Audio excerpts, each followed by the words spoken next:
Hello everyone. तो आज हम लेकर आए हैं क्लास 6 वसंत का चैप्टर नंबर 10 जिसका नाम है झांसी की रानी।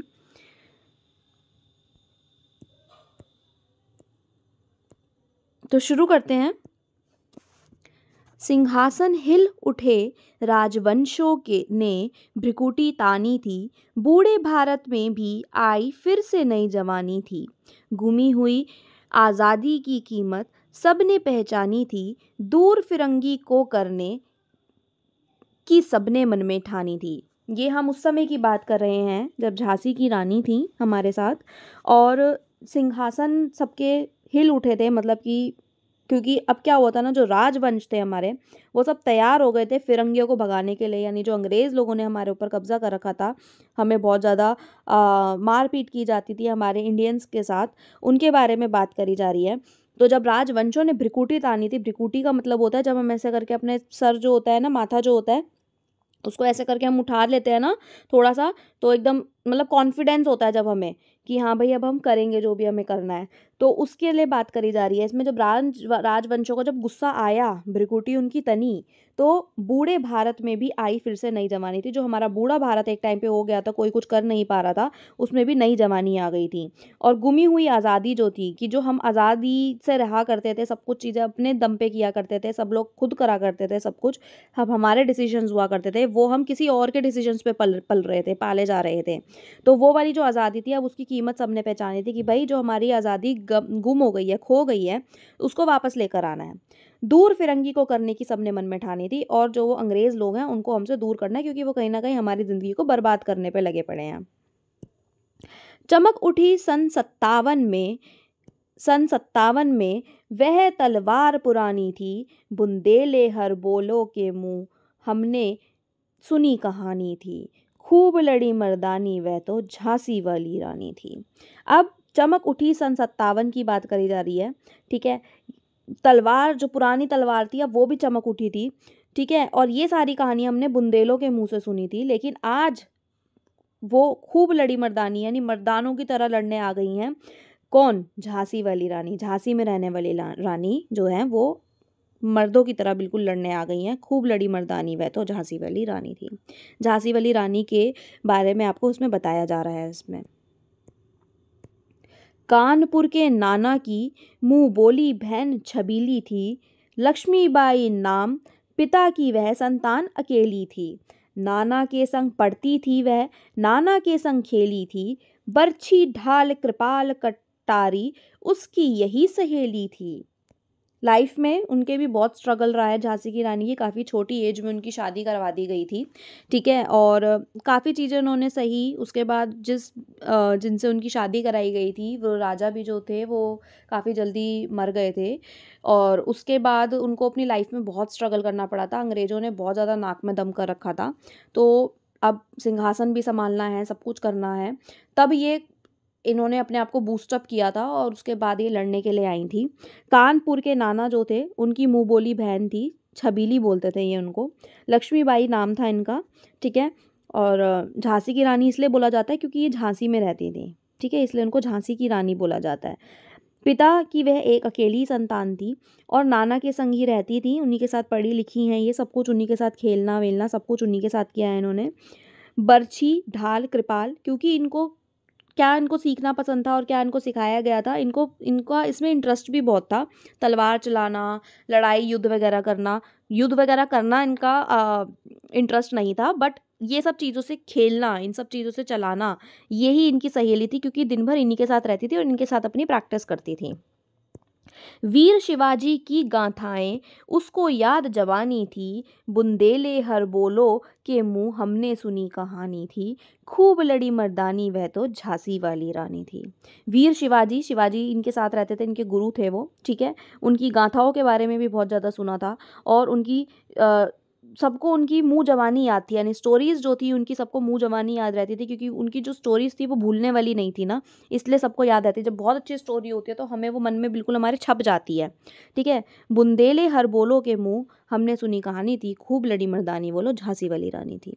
तो लक्ष्मी थी या दुर्गा थी, वह स्वयं वीरता की अवतार। देख मराठे पुलकित होते उसकी तलवारों के वार, नकली युद्ध व्यू की रचना और खेलना खूब शिकार, सैन्य घेरना दुर्ग तोड़ना ये थे उसके प्रिय खिलवाड़। अब उसके खेलने के क्या क्या प्रिय काम थे। लक्ष्मी जो थी, लक्ष्मी मानो या फिर दुर्गा मानो, कुछ भी मान सकते हो, वीरता भरी हुई थी उनमें, वीरता का अवतार था, इसलिए दुर्गा माता को मतलब दुर्गा बोलते हैं हम, किस लिए बोलते हैं कि बिल्कुल जो शक्तिशाली हो, मतलब कि वीरता जिसके अंदर भरी हो, ठीक है, उसको बोला जाता है। देख मराठे पुलकित होते उसकी तलवारों के वार, और जब वो तलवारों के वार करती थी, जो मराठी थी वो भी खुद भी, ठीक है, तो जो मराठा थे उनके आसपास के गांव के जो लोग थे वो उनको देख के खुश होते थे कि वाह क्या कर रही है, क्या तलवारों के वार मार रही है ये।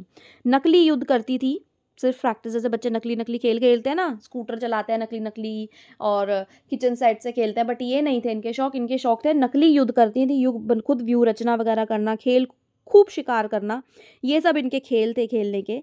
नकली होता था सब, असली नहीं होता था बचपन में, लेकिन काफ़ी कुछ इन्होंने कोई अपनी छोटी एज से सीखना शुरू कर दिया था, ठीक है। तो ये इनके खेल हुआ करते थे। सैन्य घेरना, दुर्ग तोड़ना, और दुर्ग मतलब होता है ऐसे कोई भी चीज़ बनी हुई है वहाँ पे, तो मान लो महल है छोटा सा या कोई भी ऐसा एरिया बनाया हुआ है राजा ने, उसको कैसे तोड़ के वो जाएंगी, ये सब चीज़ों की क्या करती थी, ये प्रैक्टिस करती थी, ठीक है। यही इनके प्रिय खेल थे, इन्हीं से इनको प्रसन्नता मिलती थी।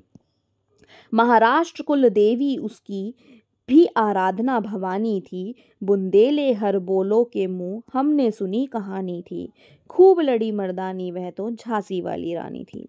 अब बताया जा रहा है महाराष्ट्र की वो देवी, कुल देवी उसकी जो थी, कुल देवी कौन है, भवानी माता थी, यानी काली माता आप बोल सकते हो, ठीक है, भवानी माता को मानते थे उसमें, उनके महाराष्ट्र में। तो उनकी वो क्या करती थी, आराधना करती थी, पूजा करती थी। बुंदेल हरवेलों के मुंह से, जो वहीं के जो लोग रहने वाले हैं, बार बार ये लाइन रिपीट हो रही है तो अब आप समझ जाना कि हम वहाँ के गाँव वासियों की बात कर रहे हैं। तो उनकी कहानी सबने सुनी थी, किनकी सुनी थी, झांसी की रानी की सुनी थी, और वो क्या थी, खूब लड़ी थी, वो खूब लड़ी थी, सच में बहुत लड़ी थी, और झांसी वाली रानी थी, क्योंकि झांसी में रहती थी इसलिए उनका नाम झांसी वाली रानी था। हुई वीरता की वैभव के साथ सगाई झांसी में, बहा हुआ रानी बन आई लक्ष्मीबाई झांसी में, राजमहल में बजी बधाई खुशियां छाई झांसी में, सुभट बुंदेलों की विरुदावली सी वह आई झांसी में। अब वैभव वीरता से पूरी भरी हुई थी। अब किनके साथ इनकी शादी हुई थी, वीरता की वैभव के साथ सगाई झांसी में, झांसी में मतलब इनकी शादी हुई थी। शादी कहाँ करके आई थी, ये झांसी में करके आई थी, इनके जो हस्बैंड थे वो झांसी के थे, ठीक है। अब ब्याह हुआ, रानी बनकर आई लक्ष्मीबाई जो थी। अब वो झांसी की जो रानी का कहलाती हैं, वो इसलिए कहलाती हैं क्योंकि उन्होंने अपने हस्बैंड के बाद सारा झांसी जो था लक्ष्मीबाई ने संभाला था, ठीक है। और राजमहल में बहुत खुशियाँ बनी, बहुत सब कुछ, सबने बहुत खुशियाँ मनाई कि भाई हमारे झांसी की रानी कितनी अच्छी लड़की, इतनी जो बिल्कुल इतने सारी चीज़ें उनमें हैं, पूरी परिपूर्ण है, वो लड़की हमारे यहाँ पे आई है, इसलिए सब लोग बहुत खुश थे, बहुत ज़्यादा। चित्रा ने अर्जुन को पाया, शिव से मिली भवानी थी, बुंदेले हर बोलो के मुंह हमने सुनी कहानी थी, खूब लड़ी मर्दानी वह तो झांसी वाली रानी थी। चित्रा की वाइफ, चित्रा ने अर्जुन को पाया, चित्रा थी उनकी जो, वो कौन थी, अर्जुन की वाइफ थी ये, ठीक है। और शिव को मिली भवानी थी, भवानी मतलब काली माता को बोला जाता है, दुर्गा माता मतलब जो भी उनके रूप थे, पार्वती माता के रूप थे ये, ठीक है, उनको मिली थी, और झांसी की रानी थी, वही लाइंस रिपीट हो रही हैं फिर। उदित हुआ सौभाग्य मुदित महलों में उजियाली छाई, किंतु कालगति चुपके काली घटा घेर लाई, तीर चलाने वाले कर में उसे चूड़ियाँ कब भाई, रानी विधवा हुई हाय, विधि को भी नहीं दया आई। इसमें अब उनकी लाइफ के बारे में बता रहे हैं, जो यहाँ से इनके चैलेंजेस शुरू हुए थे। छोटी थी, एक तो शादी हो गई छोटेपन में, और उसके बाद लाइफ में इतना स्ट्रगल आया। अब क्या स्ट्रगल आया वो देखो। उदित हुआ सौभाग्य, जैसे ही उदित हुआ था, जैसे ही रोशनी आई थी महलों में, वैसे ही क्या हुआ, काल गति यानी अंधेरा जो है वो छा गया, काली घटा घेर लाई, ठीक है। जहाँ पे पॉजिटिव वाइब्स होती है ना, वहाँ पे भी नेगेटिव वाइब्स आ जाती हैं कभी कभी, ठीक है। कहते हैं ना कि खुशी बर्दाश्त नहीं हुई, वो वाली चीज़। खुशी आई थी तभी काली घटा आ गई, तीर चलाने वाली कर में उसे चूड़ियाँ कब भाई, मतलब कि तीर कमान वो चलाई आई हैं, बचपन से चलाती थी। तो जो चूड़ियाँ कुछ दिनों तक उनके हाथ में रही थी, मतलब जब सुहागन होती हैं, जब शादी होती है तो जो औरतें होती हैं वो चूड़ी सिंदूर ये उनका सुहाग होता है। ठीक है, मतलब सुहाग मतलब क्या होता है, ये उनकी पहचान होती है कि भाई वो मैरिड है।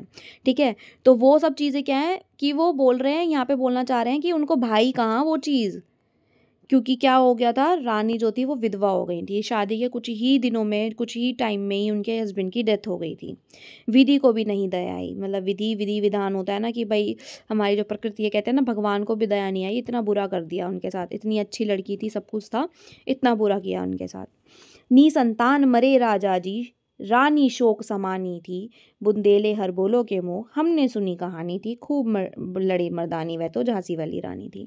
निसंतान मरे थे, मतलब बच्चा जो था इस समय तक हुआ नहीं था, किनका, झांसी की रानी का और राजा का। निसंतान मरे थे, कोई भी बच्चा नहीं था, उससे पहले ही मर गए थे। रानी शोक समानी थी, और रानी जो थी बहुत ज़्यादा शोक में थी, बहुत ज़्यादा बुरा एकदम से होगा तो बहुत ज़्यादा परेशान थी। और शोक मतलब होता है बिल्कुल अपनी दुनिया ही अलग कर देना, बिल्कुल खो जाना कि भाई ये क्या हो गया, कुछ नहीं होता, सदमे में चली गई थी वो।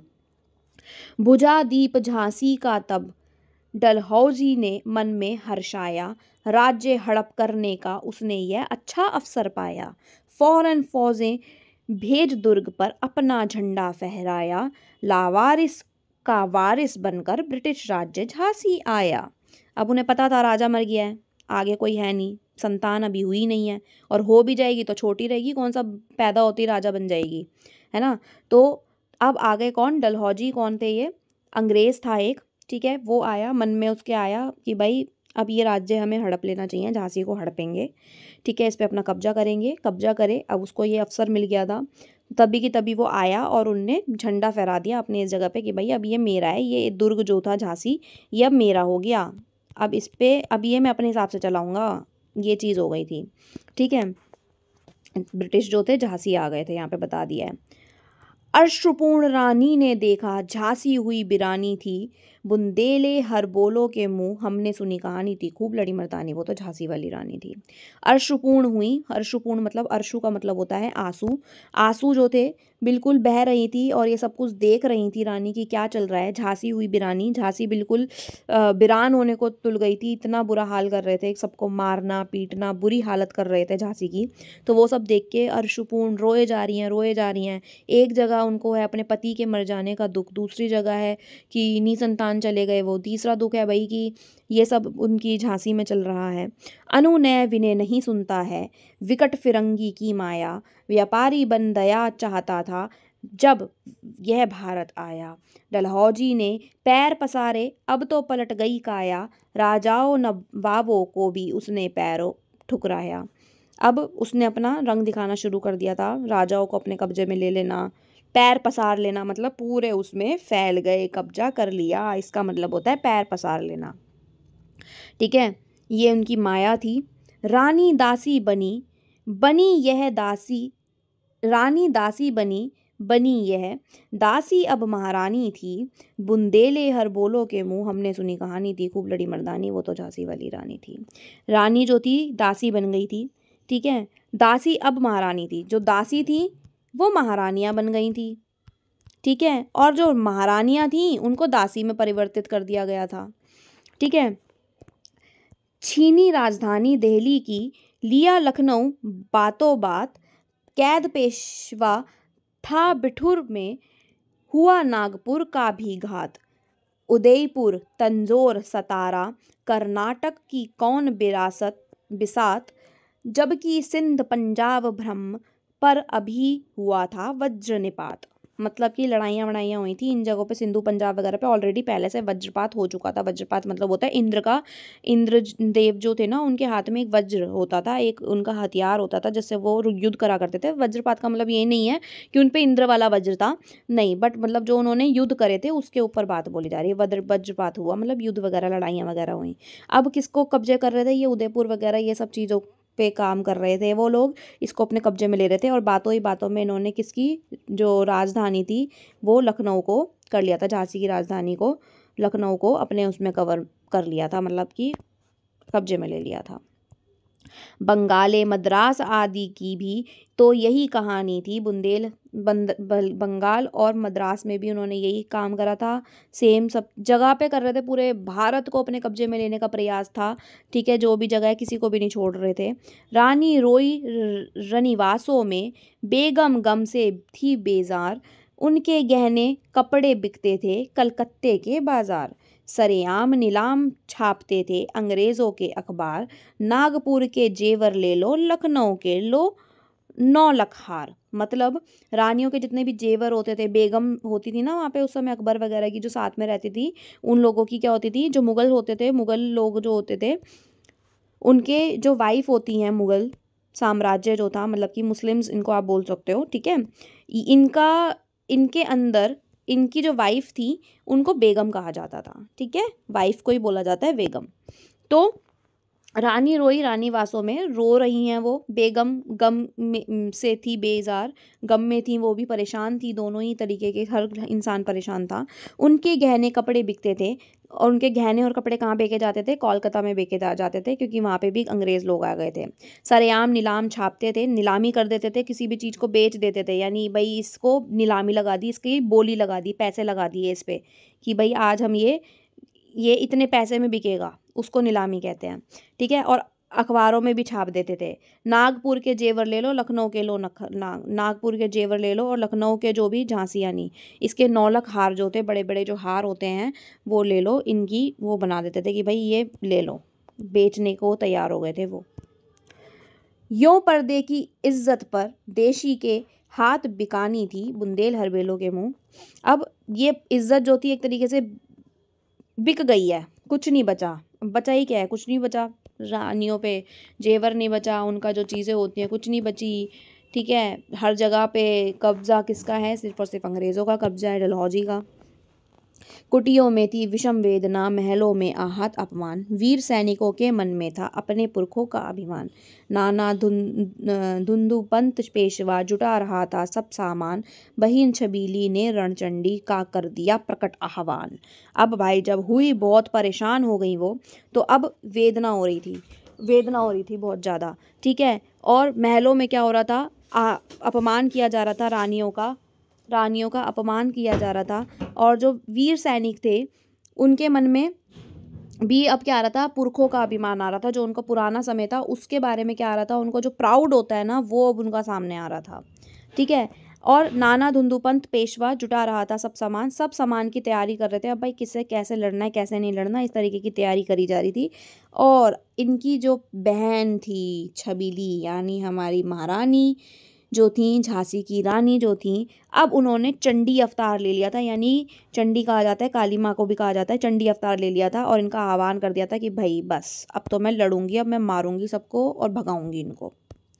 तलवार लेके निकल गई थी वो युद्ध करने। हुआ यज्ञ प्रारंभ, उन्हें तो सोई ज्योति जगानी थी, जो सो गई थी हमारी ज्योति, जो सबके अंदर आग थी अंग्रेजों को भगाने की, वो जो खत्म हो गई थी, अब उन्होंने जगाया था। वो यज्ञ जो था वो प्रारंभ हो गया था। यज्ञ मतलब होता है कि भाई जो हम वो कर रहे हैं, यज्ञ कर रहे हैं, उसके अंदर जो ज्योति जली होती है ना, वो हम आह्वान देते हैं ना, ऐसे तरह करके उसमें डालते हैं, सामग्री वगैरह डालते हैं, तब वो आह्वान देते हैं उसको। तो वो उन्होंने कर दिया था, मतलब अब ज्योति जला दी थी, अब तो ये मारेंगी उनको। महलों में दी आग, झोपड़ी में ज्वाला सुलगाई थी, यह स्वतंत्रता की चिंगारी अंतर तम में आई थी। झांसी चेती, दिल्ली चेती, लखनऊ लपेटे छाई थी, मेरठ कानपुर पटना में भारी धूम मचाई थी। अब आ गई हैं, अपने फॉर्म में आ गई हैं, कौन, झांसी की रानी। अब इन्होंने क्या करा है, महल झोपड़ी, महलों में दी आग, झोपड़ी में ज्वाला सुलगाई थी। ठीक है, स्वतंत्रता की आग सच में जाके नहीं जला दी थी, स्वतंत्रता की जलाई थी कि भाई अब हमें आज़ादी चाहिए, इन लोगों को भगाओ। ठीक है, अब ये सबके मन में आ गई थी, सब लोगों को इन्होंने इकट्ठा करा। दिल्ली, झांसी, लखनऊ, सब में सबकी तरफ इन्होंने अपना वो करा कि भाई अगर सब लोग मिलेंगे तभी तो लड़ पाएंगे ना। मेरठ, कानपुर, पटना, इन सब में धूम मचाई थी इन्होंने, खूब मारा था। निकल गई थी अकेला अपने घोड़े पे तलवार लेकर। जबलपुर, कोल्हापुर में भी कुछ हलचल उकसानी थी। अब जबलपुर और कोल्हापुर इन दोनों में भी क्या करना था, हलचल मचानी थी लोगों के मन में। जब वहाँ पे कुछ चीज़ें होंगी तभी तो हलचल मचेगी ना, लोग क्या करेंगे, कॉन्फिडेंट होंगे थोड़े से और आगे आएंगे।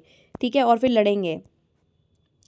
इस स्वतंत्रता महायज्ञ में कई वीरवर आए काम, नाना धुंधु पंत तांतियां टोपे बोला जाता था उनको, चतुर आजीमुल्ला सरनाम, अहमद शाह मौलवी, ठाकुर कुंवर सिंह सैनिक अभिराम, भारत के इतिहास गगन में अमर रहेंगे जिनके नाम। ये कुछ लोग हैं जो झांसी की रानी के साथ थे, जो इनके साथ निरंतर लड़े थे लास्ट तक स्वतंत्रता के महायज्ञ के अंदर। ये लोग थे जिनको आज़ादी दिलवानी थी। वो यज्ञ बोला था ना, अभी हमने पहले पढ़ा है ना कि यज्ञ मतलब क्या हुआ था, जो उन्होंने सबके मन में अब जला दी थी, आग जला दी थी एक, कि भाई अब तो हम मारेंगे इनको और इनको भगाएंगे यहाँ से, अब तो आज़ादी चाहिए हमें, ठीक है। तो इनमें ये कुछ लोग थे, इनके धूंधू पंत नाना, ठीक है, और तांतियां टोपे जो थे, ठीक है, अजीमुल्ला सरनाम जो थे, अहमद शाह मौलवी, ठीक है, ठाकुर कुंवर सिंह सैनिक जो थे, ये सब इनके साथी थे जो इनके साथ लड़े थे। और इनके नाम ज़िंदगी भर लोगों को याद आज भी रहते हैं और आगे भी रहेंगे। लेकिन आज जुर्म कहलाती उनकी जो कुर्बानी थी, आज जुर्म कहलाती है उनकी जो कुर्बानी थी। मरे सब, इतने लोग मरे थे इतने, आज वो जुर्म कहलाती है। इनकी गाथा छोड़ चले हम झांसी के मैदानों में, जहाँ खड़ी थी है लक्ष्मीबाई मर्द बनी मर्दानों में। सारे मर्द हैं, सारे मर्द हैं, इधर इधर इधर इधर इधर, इसमें अकेले एक झांसी की रानी, एक लड़की बीच में खड़ी हुई है। लड़कियों को कमज़ोर समझा जाता है ना, तो उस चीज़ पे बोला जा रहा है यहाँ पे कि मर्द बनी खड़ी हुई हैं वो। लेफ्टिनेंट वॉकर आ पहुंचा, आगे बढ़ा जवानों में, रानी ने तलवार खींच ली, हुआ द्वंद्व असमानों में। अब द्वंद्व होगा, लड़ाई होगी, ठीक है। एक ये अंग्रेज़ है, ये आता है वहाँ पे, जैसी जवानों में सबसे बड़ी कौन आगे बढ़ी, रानी बढ़ी, और तलवार खींची ऐसे तेज की, जैसे निकालते हैं ना तलवार खींच के, वैसे निकाली। जख्मी होकर वॉकर भागा, उसे अजब हैरानी थी। अब मारा, पता है उन्होंने प्रैक्टिस तो बहुत करी है बचपन में इस चीज़ों की। अब उन्होंने जब सच में तलवार मारी तो वो भाई जख्मी हो गया, उसके लग गई। अब वो भागा और एकदम हैरान भी हो गया कि ये लड़की ने क्या कर दिया ये, क्योंकि लड़कियों को तो बहुत बोला जाता है कि तुमने चूड़ियाँ पहनी है, तुम ये नहीं कर सकती, वो नहीं कर सकती, इस तरीके का माना जाता था भाई। उनको दिखाया जाता था कि भाई तुम कुछ नहीं कर सकती हो। बट जब अब वो अपने फॉर्म में आई हैं तो वो कुछ भी कर सकती है। उन्होंने तो चंडी का रूप धर लिया था। रानी बड़ी का लपी आई, कर 100 मील निरंतर पार, घोड़ा थक कर गिरा भूमि पर, गया स्वर्ग तत्काल से धार। यमुना तट पर अंग्रेजों ने फिर खाई रानी से हार, विजयी रानी आगे चल दी, किया ग्वालियर पर अधिकार। अब क्या होता है, रानी क्या हुआ था उस समय में, इनका जो घोड़ा था वो थक कर गिर गया था, इतना घुमाया था, इतना मतलब हुआ था, और मर गया था वो घोड़ा उनका, और स्वर्ग पहुंच गया था। यमुना तट पर अंग्रेज़ों ने फिर खाई रानी से हार, रानी से उन्होंने, यमुना तट पर रानी ने फिर से हराया उनको, झांसी की रानी ने। विजय रानी आगे चल दी, अब आगे गई हैं वो कहाँ, ग्वालियर पर अधिकार करने गई हैं कि अब ग्वालियर मेरा है, मतलब कि सभी जगहों को क्या करा रही थी, आज़ाद करा रही थी। अंग्रेज़ों के मित्र सिंधिया ने छोड़ी राजधानी थी, विजय मिली पर अंग्रेज़ों की फिर सेना घिर आई थी। अब के जनरल स्मिथ सन्मुख था, उसने मुँह की खाई थी, कान्हा और मंदरा सखियाँ रानी के संग आई थी, युद्ध क्षेत्र में उन दोनों ने भारी मार मचाई थी। अब क्या था, अब इनकी और भी लड़कियां हो रही हैं, मोटिवेट हो रही हैं, जो उनके साथ में उनकी दोस्त थी, जो भी सब लोग थे वो भी आ रहे हैं, सब ज्वाइन कर रहे हैं। सबको अब सबके मन में आ गया इन अंग्रेज़ों को भगाने की, ठीक है। तो अब जनरल स्मिथ थे, अब वो आए थे, उन्होंने भी उनको भी भगा दिया था, उन्होंने मार के मुँह की खाई थी, मतलब मार के भगा दिया था। कान्हा और मंदरा सखियाँ थी इनकी दो, अब वो भी रानी के संग आई थी। युद्ध क्षेत्र में उन दोनों ने भी भार मार मचाई थी, बुरी हालत कर दी थी, सबको मार मार के सबको जख्मी कर दिया था। ये इनका घोड़ा यहाँ पे दिखाया गया है जो मर गया था। पर पीछे हीरोज आ गया हाय, घिरी अब रानी थी, बुंदेल हर बोलो के मुँह, हमने सुनी कहानी थी, खूब लड़ी मर्दानी वह तो झांसी वाली रानी थी। अब एक और अंग्रेज़ है, ठीक है, वो आया और उसने रानी को घेर लिया। तो अब बोल रहे हैं हाय, मतलब घिरी अब रानी थी, अब रानी को घेर लिया गया था। तो भी रानी मार काट कर चलती बनी सैन्य के पार, किंतु सामने नाला आया था यह संकट विषम अपार। घोड़ा अड़ा नया घोड़ा था, इतने में आ गया सवार, रानी एक शत्रु बहु तेरे, होने लगे वार पर वार। अब क्या था, रानी मारकाट करी जा रही हैं, करे जा रही हैं, करे जा रही हैं। सामने नाला आया था, नाला जो होता है ना, वहाँ आया तो वहाँ पे क्या था, गिर सकती थी वो, बट घोड़ा अड़ा, वहाँ पे घोड़ा अड़ गया और नया घोड़ा था वो। इतने में आ गया सवार, सवार आ गया नया घोड़ा, यानी नया घोड़ा आ गया अब जिसके ऊपर वो सवार होंगी। रानी एक शत्रु बहु तेरे, रानी एक थी बस, एक वो लड़की, और शत्रु यानी कि जो उनके दुश्मन थे वो बहुत सारे थे।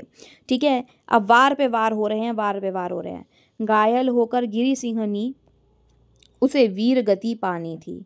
रान मतलब कि घायल हो गई वो, अब उनके लग गई और वो गिर गई नीचे, बट लेकिन उनको वीर गति पानी थी। वीर गति का मतलब होता है जब लड़ते लड़ते अपने देश के लिए लड़ते लड़ते जो मरते हैं वो वीर गति को जाते हैं, जो हमारे सोल्जर्स भी होते हैं। ठीक है, रानी गई सिधार, रानी चली गई मतलब डेथ हो गई यहाँ पे रानी की। चिता अब उसकी दिव्य सवारी थी, मिला तेज से तेज, तेज की वह सच्ची अधिकारी थी। अभी उम्र कुल 23 की थी, मनुज नहीं अवतारी थी, हमको जीवित करने आई, बन स्वतंत्रता नारी थी। जीवित करने आई थी, लोगों को जगाने आई थी और स्वतंत्रता नारी बन गई। और सिर्फ 23 साल की उम्र थी जब ये सब कुछ युद्ध हो रहा था। इसी समय में इन्होंने अपने हस्बैंड को भी खो दिया था, इतनी छोटी उम्र में इनके साथ सब कुछ हो गया था। ठीक है, और मर गई थी ये। दिखा गई पथ सिखा गई हमको, जो सीख सिखानी थी, बुंदेले हर बोलो के मुँह हमने सुनी कहानी थी, खूब लड़ी मर्दानी वह तो झांसी वाली रानी थी। दिखा गई पथ मतलब सबको रास्ता दिखा गई, सिखा गई हमको कि भाई अपने लिए जब गलत हो रहा होता है तो लड़ना भी पड़ता है, इतना भी सीधा नहीं बनना होता कि भाई हम नहीं लड़ेंगे, हम नहीं लड़ेंगे, बट जब गलत हो रहा है तब तो आपको सामने आना ही पड़ेगा, मैदान में उतरना ही पड़ेगा। जो सीख सिखानी थी, जो सीख सिखाना चाहती थी वो सिखा के चली गई सबको। ठीक है, जाओ रानी याद रखेंगे हम कृतज्ञ भारतवासी, यह तेरा बलिदान जगावेगा स्वतंत्रता अविनाशी। होवे चुप इतिहास, लगे सच्चाई को चाहे फांसी, हो मदमाती विजय, मिटा दें गोलों के चाहे झांसी। अब वो बोल रही हैं कि जो रानी चली गई हैं उनको सब लोग याद रखेंगे, ये भारतवासी सब उनको याद रखेंगे, उनका बलिदान, जो भी उन्होंने बलिदान दिए थे अपने राज्य, अपने पूरे देश को स्वतंत्र कराने में। इतिहास याद रखेंगे, सारे इतिहास, सारी हिस्ट्री चुप हो गई। ऐसी कहानी है, या आज भी लोग पढ़ते हैं तो गूज़बम्स एकदम आ जाते हैं। लगे सच्चाई को चाहे फांसी, है वो कह रहे चाहे सच्चाई को फांसी लग जाए, इतना सब कुछ हमने झेला है, सब कुछ हुआ है यहाँ पे। हो मतमाती विजय, मिटा दे गोलों के चाहे झांसी। तेरा स्मारक तू ही होगी, तू खुद अमिट निशानी थी, बुंदेले हर बोलो के मुंह हमने सुनी कहानी थी, खूब लड़ी मर्दानी वह तो झांसी वाली रानी थी।